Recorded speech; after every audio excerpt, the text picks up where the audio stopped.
Agora sim, muito boa tarde, muito boa noite a todos vocês.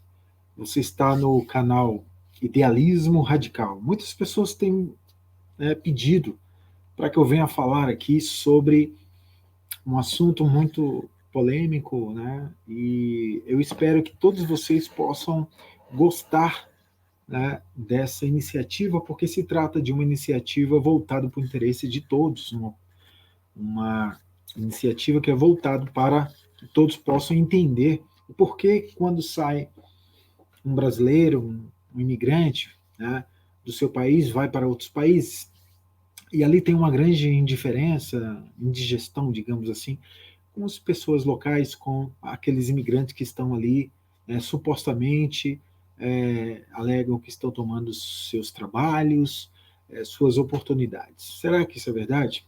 Será que existem algum outros pensamentos relacionados a isso? É o que a gente vai ver. Bom, a origem do povo português. Um assunto tão polêmico porque vem chegar até mesmo num contexto xenofóbico que existem situações acontecendo, né, em Portugal. Então, eu sou Marcelo Carneiro, né, licenciatura em História. Espero que vocês possam aí contribuir já dando like aí no vídeo, tá ok? A história da origem do povo português remonta muitos tempos antigos, né? Pelo menos até o século IV aí antes de Cristo. Foi a mistura, na verdade, o povo português ele é uma mistura de outros povos que viviam onde? Na Península Ibérica, que deu origem ao quê? Aos portugueses. Né?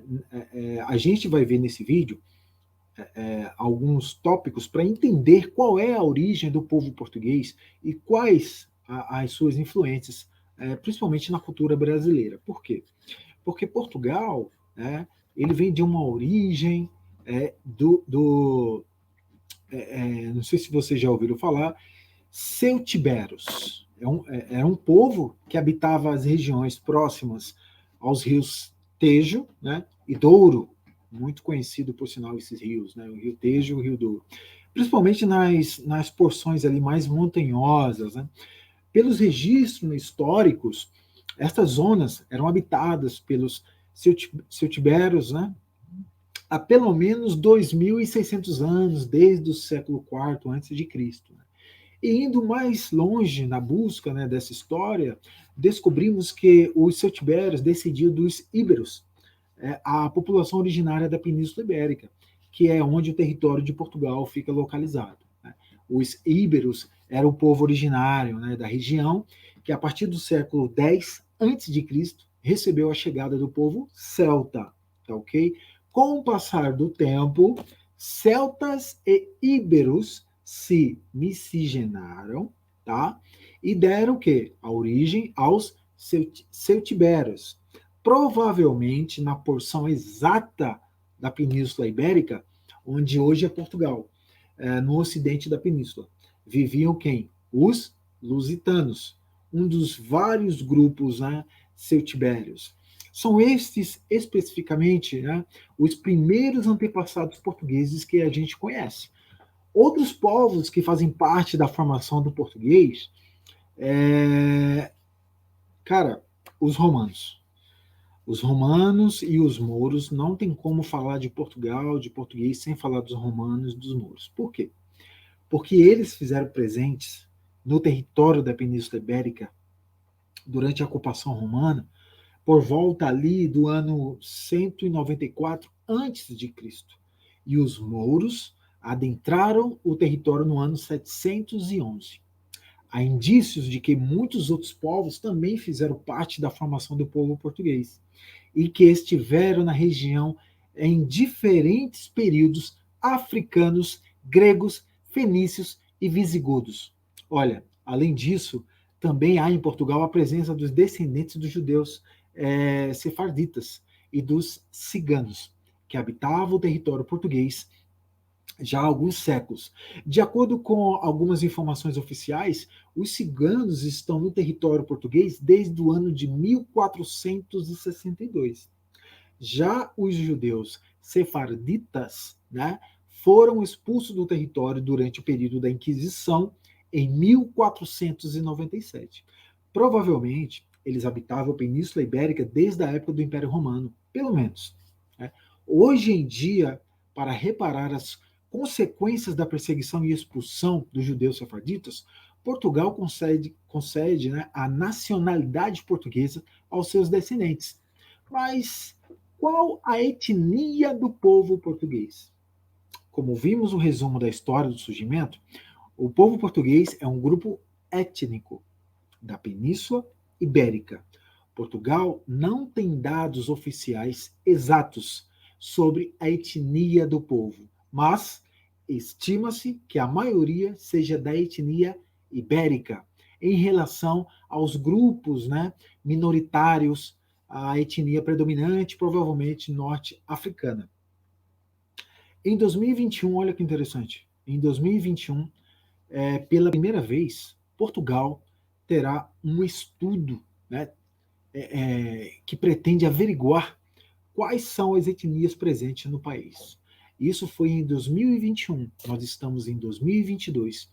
E olha que interessante, descobriu-se as origens e trajetórias da população residente, que foi conduzido aí pelo Instituto Nacional de Estatística, o INE, né? Mas os resultados ainda não foram publicados. As características do povo português, entre muitas e muitas características, né, a gente pode destacar algumas que são bem positivas e que deixam a convivência do dia a dia fácil. E algumas das boas características do português são pessoas prestativas. Os portugueses, de modo geral, são pessoas bastante prestativas e que estão dispostas a ajudar sempre que é possível. Por exemplo, não é difícil encontrar alguém disponível para dar uma informação a um estranho na rua, dar uma boleia, que lá em Portugal significa carona, para muitos que não sabem, ou carregar uma caixa. Outra característica portuguesa, são honestos. A honestidade também é uma das qualidades que encanta os portugueses. Procurar o dono de um objeto perdido ou guardar uma carteira encontrada na rua são coisas que vemos facilmente, entende? Outra característica dos portugueses, são francos e diretos. Essa é uma característica admirável, embora algumas pessoas não gostem e considerem a falta de educação.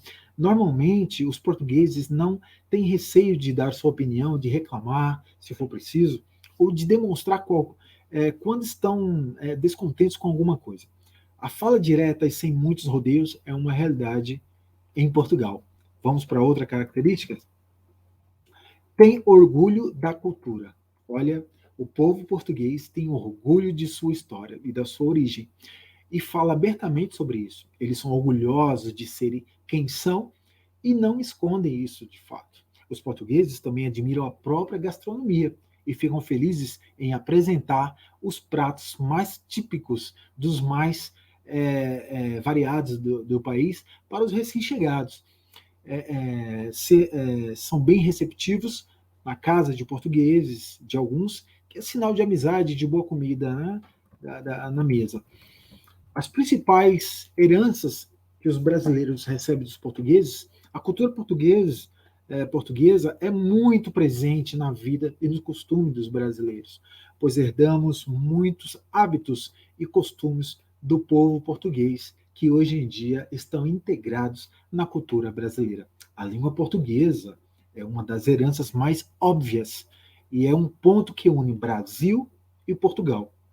Indiscutivelmente, apesar de hoje existirem muitas diferenças entre os dois idiomas, o que há, às vezes, gera algumas discussões.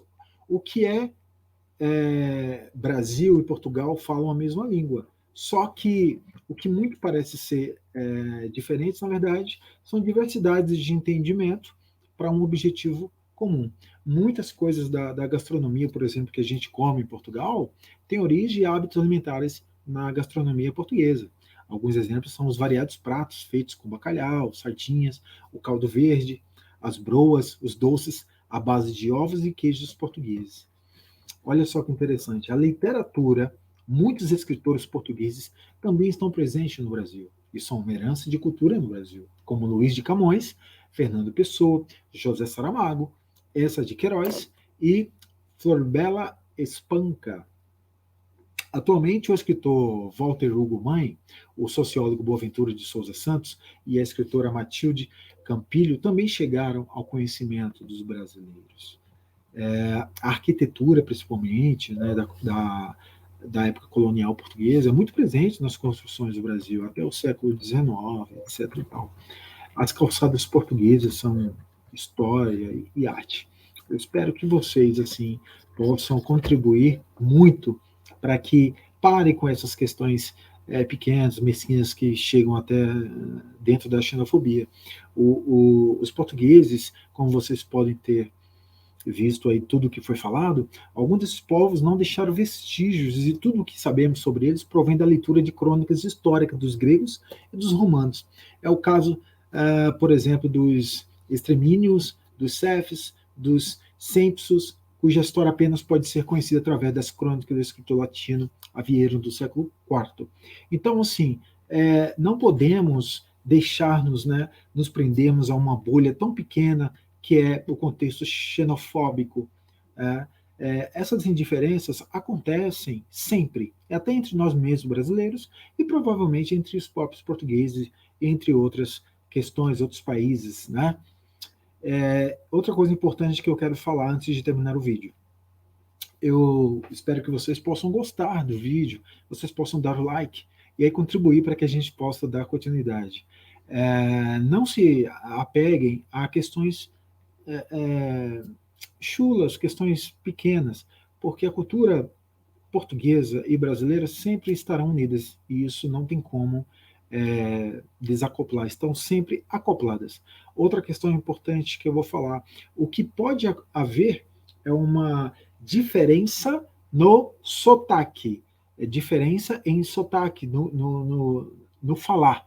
Por exemplo, a Espanha também tem isso. Os madrilenhos, por exemplo, na história, os madrilenhos, quando estavam com um rei ali em um determinado período, eram obrigados a falar com a língua presa no céu da boca. Porque o rei da época, naquele período, tinha a língua presa. E saiu um decreto que todos os espanhóis madrilenhos não falassem de igual modo ao rei, era decapitado. Olha só que interessante. Então, assim, apenas para enriquecimento do entendimento do contexto histórico, não levem para esse lado, não busquem, porque Portugal é um país fantástico, Brasil tem as suas também diversidades, tem as suas diferenças, indiferenças, mas nós nos encontramos sempre, né, da melhor forma. E é isso aí que eu deixo para vocês. Um forte abraço, espero que vocês tenham gostado, tá ok? Até mais, até um outro vídeo.